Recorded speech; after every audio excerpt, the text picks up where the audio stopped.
The story of Northeast Indian Jews. Hello, my name is Aharon Singson. The B'nai Menashe culture is abounding with rich folklore and folk tales which play a significant role in identifying the roots of the people.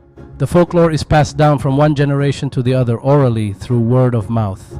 Folklore and folk tales can be referred to as the storehouse of traditional beliefs, myths, legends, and the practices of the community. The folklore of the people flourishes with the pathetic romances of Lenchonghoi and Khalvomtepu, Kupting and Gambom and Jonghing, and also the heroic adventures of Galang, Chemtatpu, Jamdil, etc., which represent the rich variety of the B'nai Menashe culture. There are variants of folklore which are common among the B'nai Menashe tribes, and whose story theme revolves around the anecdotes about the lost 10 tribes exiles. Some folklore, in my conviction, bears hidden meanings about the future redemptions of the 10 tribes of Israel. One such are the passionate story of Lenchonghoi and Khalvomtepu. The story carries subtle inference of the roots of Chin, Kuki, Mizo, Zomi people to the biblical Menashe, son of Yosef. Now let me tell you a story about Lenchonghoi and Khalvomtepu. Once upon a time there was a beautiful maiden whose beauty was unparalleled, and in a little time her charming reputation spread all over the places. The charming young lady has 7 younger brothers who are all very protective of their lone sister. The 7 brothers were healthy and strong, and in order to safeguard their sister, they keep her in a well-built house with 10 doors made out of iron for fear that someone would try to steal her. One day, all the brothers went out to fetch the sunlight to compare her with the beauty of their sister. While they were out on their long journey to catch the sun rays, a demon called Khalvomtepu, disguised as a man, came in the village where Lenchonghoi lives. Khalvomtepu, who was in search of a bride, went to an old lady of the village to beg for her help. The old lady told him that there is a beautiful young maiden named Lenchonghoi, whose beauty is unmatched by anyone else. So she commended him to take her as his bride and showed him the house of Lenchonghoi. And Khalvomtepu went to abduct Lenchonghoi, but it was not an easy task because the house has 10 doors of strong iron. Disappointed, Khalvomtepu went back to the old woman to solicit her advice. Then he was told to stand at the entranceway of the house and call out the alluring secret words, my sister, Lenchonghoi, please open the 10 doors of iron, for I brought 7 wraps of food and 7 wraps of curry."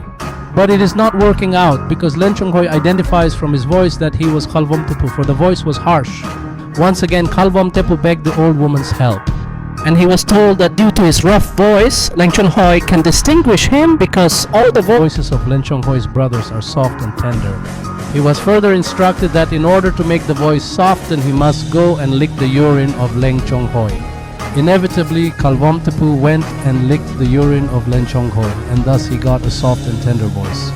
For a second time, Khalvomtepu went to the corridor of Lenchonghoi's house and called out the secret words. This time, Lenchonghoi cannot distinguish the voice of Khalvomtepu as it resembles the voice of her brothers. And so, thinking that it might be her brothers, she opened the door of 10 irons, and alas, it was Khalvomtepu who was imitating in her brother's voice. Thus, Khalvomtepu caught her and ran away with her.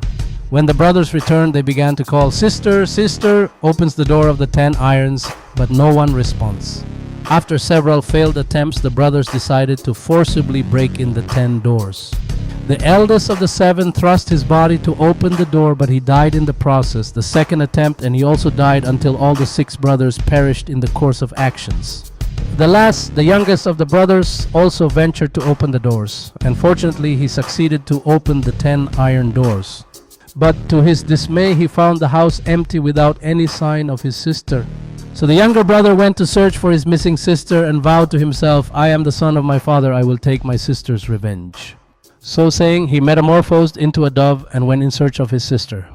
The dove flies and sits beside her, and as they are chatting, they recognize one another and reveal their true identity as brother and sister. Both the brother and sister set up escape plans from the demon Khalvomtepu. At long last, they escaped from the demon while he was fast asleep. And when Khalvomtepu woke up, he found out Lenchonghoi was missing, so he began to run after them.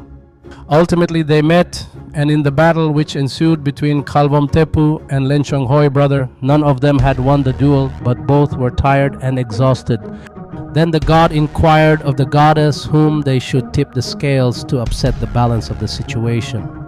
The goddess replied to favor the brother of Lenchonghoi, who is called Manmasi, because whenever he hunts, he set aside the heart and the liver, but Khalvomtepu never reserves what is due to the gods. For this reason, the god told Lenchonghoi brother to cut a mandrake plant which is nearby him. The brother immediately cut the plant, and in doing so, the tongue of Khalvomtepu, who was close at hand, was cut, and with that he was killed. On their way home, Lenchonghoi and her brother brought a leaves of life and a water of life. With that they revived their brothers and everyone who were dead, and they lived happily ever after.